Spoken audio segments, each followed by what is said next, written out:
Hello students, आज के video में हम डिस्कस करेंगे कि भाई कैसे हम स्ट्रक्चर को ड्रॉ कर सकते हैं प्रोपेनॉल की। सबसे पहले तो हमें मालूम होना चाहिए कि भाई प्रोपेनॉल का फॉर्मूला क्या होता है। ठीक है, सबसे पहले हम उस फॉर्मूले को सीखेंगे कि कैसे हम उसको बना सकते हैं, क्या उसका तरीका होता है। उसके बाद फिर हम स्ट्रक्चर को ड्रॉ करेंगे प्रोपेनॉल की, और जब स्ट्रक्चर की बात आती है तो वहाँ पे बॉन्डिंग स्ट्रक्चर और इलेक्ट्रॉन डॉट स्ट्रक्चर, ये सारी चीज़ें आपको आज के वीडियो में क्लियर होने वाली है। लेकिन उसके लिए आपको क्या करना है, वीडियो को बिना स्किप करके स्टार्टिंग से लास्ट तक ध्यान से समझना है। ठीक है, मेरा नाम तुषार भारद्वाज और ये आपका अपना favourite channel science world by Tushar sir. चलिए स्टार्ट करते हैं आज की वीडियो को। How to draw structure of propanol. Propanol का सबसे पहले फॉर्मूला देखते हैं कि भाई क्या होता है और क्या चीज़ें हमें फॉर्मूले को लिखने के लिए मालूम होनी चाहिए। देखिए यहाँ पर प्रॉप आ रहा है। प्रॉप का मतलब क्या होता है, 3 कार्बन। ठीक है, 3 कार्बन। क्लियर, मीट ईट प्रॉप। प्रॉप किसके लिए आता है, 3 कार्बन के लिए। अब तीनों कार्बन के बीच में हम बॉन्ड कौन सा लगाएं, ये भी आपको यही इस नाम से पता चल रहा है। एन आ रहा है। एन का मतलब क्या होता है, सिंगल बॉन्ड। याद रखिएगा इसको। तो कार्बन कार्बन के बीच में हमें क्या करना होगा, सिंगल बॉन्ड लगाना होगा। ठीक है, उसके बाद जब आप प्रॉप को लिख लेंगे, प्रॉप को मेंशन कर देंगे कि भाई 3 कार्बन है, सिंगल बॉन्ड के लिए आपने कैसे आइडिया लगाया कि भाई यहां पर एन आ रहा है, लेकिन लास्ट में क्या लिखा हुआ है, OL। तो OL किसका इंडिकेशन दे रहा है, OH का। ठीक है, तो लास्ट वाले कार्बन को आप क्या करने वाले हैं, OH के साथ अटैच कर देंगे। तो ये बन गया आपका प्रोपेनॉल। क्या बना ये, प्रोपेनॉल। लेकिन अभी इनकम्प्लीट है क्योंकि हमें बॉन्डिंग को कंप्लीट करना है, पूरा करना है। ऑक्सीजन 2 से शेयर करता है, ये तो ठीक है। हाइड्रोजन 1 से शेयर करता है, ये बात भी सही है। पर कार्बन तो 4 से शेयर करता है ना, तो यहां पर तो 1 लेफ्ट और 1 राइट आ रहा है। तो बाकी 2 जो बच रहे हैं ना, उसके लिए आपको ऐसे यहां पर हाइड्रोजन दिखाने होंगे। ठीक है, क्या दिखाएंगे आप, हाइड्रोजन।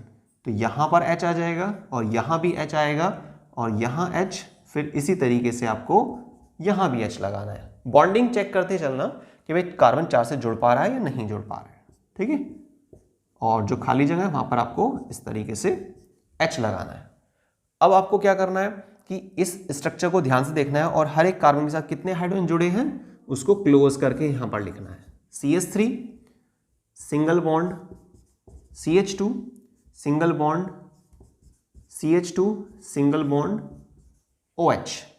या तो आप इस वाले स्ट्रक्चर को ऐसे लिख सकते हैं, या फिर आप एक और तरीका भी होता है इसको क्लोज करके लिखने का, C3। H काउंट करके देखिए, 3 और 2 मतलब 5 + 2 मतलब 7। तो C3H7OH। तो प्रोपेनॉल का ये फॉर्मूला हुआ। साथ ही फॉर्मूला सीखा हमने, पर लेकिन एक क्वेश्चन अपने आप ही सॉल्व हो गया, और वो क्या है, बॉन्डिंग स्ट्रक्चर। क्लियर। तो जब आप किसी भी हाइड्रोकार्बन कंपाउंड, चाहे उसमें फंक्शन ग्रुप जुड़ा है या नहीं जुड़ा है, उससे कोई मैटर नहीं है, तो आप अगर IUPAC के रूल्स को अच्छे से जानते हैं, ठीक है, उनको अप्लाई करना आपको आता है, तो आप बहुत आसानी से किसी भी नाम को देखेंगे और फटाफट से उसकी बॉन्डिंग स्ट्रक्चर बना सकते हैं। और जब बॉन्डिंग स्ट्रक्चर बन जाएगी तो उसी के आधार पर आप फॉर्मूला भी डिजाइन कर देंगे, जैसे मैंने आपको अभी करके दिखाया। अब एक खास नेक्स्ट जो पार्ट है हमारी वीडियो का, वो है कैसे हम इलेक्ट्रॉन डॉट स्ट्रक्चर बना सकते हैं बॉन्डिंग स्ट्रक्चर को देखकर। ठीक है, उसको स्टार्ट करते हैं। देखिए ध्यान से समझिएगा, ये हमारे पास बॉन्डिंग स्ट्रक्चर है। इस स्ट्रक्चर में सभी जगह सिंगल सिंगल बॉन्ड आ रहा है ना। एक बॉन्ड का मतलब क्या है, एक डॉट इधर से शेयर हुआ, एक डॉट इधर से शेयर हुआ, तो 2 डॉट मिलकर एक बॉन्ड बना रहे हैं। डबल तो है ही नहीं कहीं पर। इस चीज को आपको ध्यान रखना है और यहां पर दोबारा से ये कार्बन्स मेंशन कर देना है। फिर से 3 कार्बन है, ठीक है, सिंगल बॉन्ड है मतलब 2 डॉट, सिंगल बॉन्ड मतलब फिर से 2 डॉट, आगे सिंगल बॉन्ड है 2 डॉट, आगे फिर ऑक्सीजन आ गया है। अब हमने ऑक्सीजन और हाइड्रोजन के बीच में भी बॉन्ड दिखाना होगा। ठीक है, इस तरीके से। आगे फिर ये जो ऑक्सीजन है ना, आपको पता है ऑक्सीजन के आउटरमोस्ट शेल में कितने इलेक्ट्रॉन्स होते हैं, 6 इलेक्ट्रॉन होते हैं। कैसे पता चला मुझे, वैलेंसी से। तो वैलेंसी भी इस टॉपिक को क्लियर करने के लिए बहुत ज़रूरी है। ठीक है, अगर आपको वैलेंसी या IUPAC के किसी भी रूल्स में डाउट है ना, तो आपको डिस्क्रिप्शन बॉक्स में वीडियोस का लिंक मिल जाएगा, या फिर आप क्लास 10th की केमिस्ट्री की जो प्लेलिस्ट है चैप्टर नंबर 4 की, मतलब कार्बन एंड इट्स कंपाउंड की, तो उस प्लेलिस्ट में आपको बहुत सारी वीडियोस मिलेंगी जिसमें IUPAC के रूल्स को समझाया गया है, या फिर IUPAC के कुछ इंपॉर्टेंट जो एग्जाम्पल्स हैं उनको डिस्कस किया गया, कुछ इंपॉर्टेंट कंपाउंड्स को डिस्कस किया गया। ठीक है, अगर टॉपिक क्लियर है तो ठीक है, अदरवाइज आप एक बार वहां से भी हेल्प ले सकते हैं। तो इस ऑक्सीजन के पास 2 डॉट यहां पर आ गए हैं, बाकी 2 डॉट ऐसे दिखाएंगे, ठीक है।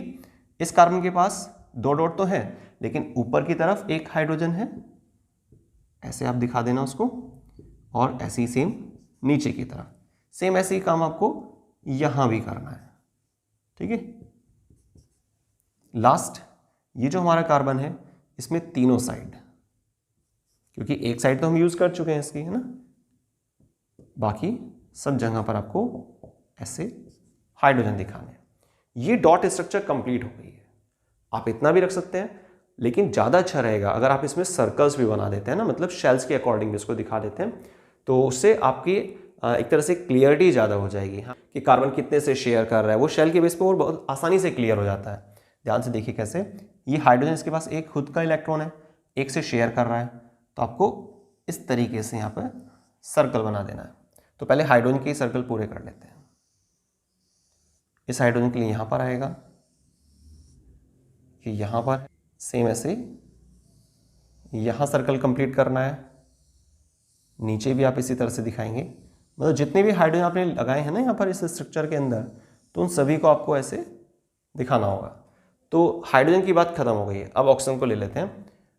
2, 4, 6 और 2, 8। आपको मालूम है ऑक्सीजन की आउटर मोस्ट शेल में कितने इलेक्ट्रॉन होते हैं? 6 होते हैं, पर हमें 8 करने हैं ना, तभी तो कंप्लीट हो पाएगा ये। इस तरीके से आप यहाँ पे ऑक्सीजन को कंप्लीट करके दिखाएंगे, ठीक है। अब आती है इस कार्बन की बात। तो इस कार्बन के पास 1, 2, 3, 4 डॉट तो इसके खुद के हैं आउटर मोस्ट शेल में, आपको पता है, मैं लिख देता हूँ यहाँ पर। कार्बन का एटॉमिक नंबर कितना होता है? 6। इलेक्ट्रॉनिक कन्फिग्रेशन कितनी होती है? 2,4। तो 4 क्या है इसके पास? आउटर मोस्ट शेल में प्रेजेंट इलेक्ट्रॉन। तो 4 तो है, लेकिन 4 की जरूरत हो रहा है ना, तो 4 से शेयर कर रहा है। हो सकता है कोई सिंगल एलिमेंट 2 इलेक्ट्रॉन की शेयरिंग कर रहा हो, लेकिन अगर नहीं है तो फिर 4 अलग अलग से वो शेयर करता है, ठीक है। तो बाकी यहाँ पर बॉन्डिंग का जरूर ध्यान रखना है, वैलेंसी का ध्यान रखना है। तो इस कार्बन के पास 4 तो खुद के हैं और 4 ये सराउंडिंग से लेगा। कैसे? ध्यान से देखना आप इस वाले सर्कल को कि कैसे बनाया जा रहा है, ठीक है। अब इस कार्बन की बात है, इसको यहां से ऐसे कंप्लीट करना है आपको। इस कार्बन की बात चल रही है। अगर आप इसको ध्यान से देखेंगे ना, तो आपको साफ साफ पता चलेगा कि भाई कार्बन वाले सर्कल में 8 इलेक्ट्रॉन आ रहे हैं, 4 उसके खुद के हैं, बाकी 4 वो आसपास से शेयर कर रहा है। क्लियर? तो इस स्ट्रक्चर को बनाने से फायदा क्या हुआ?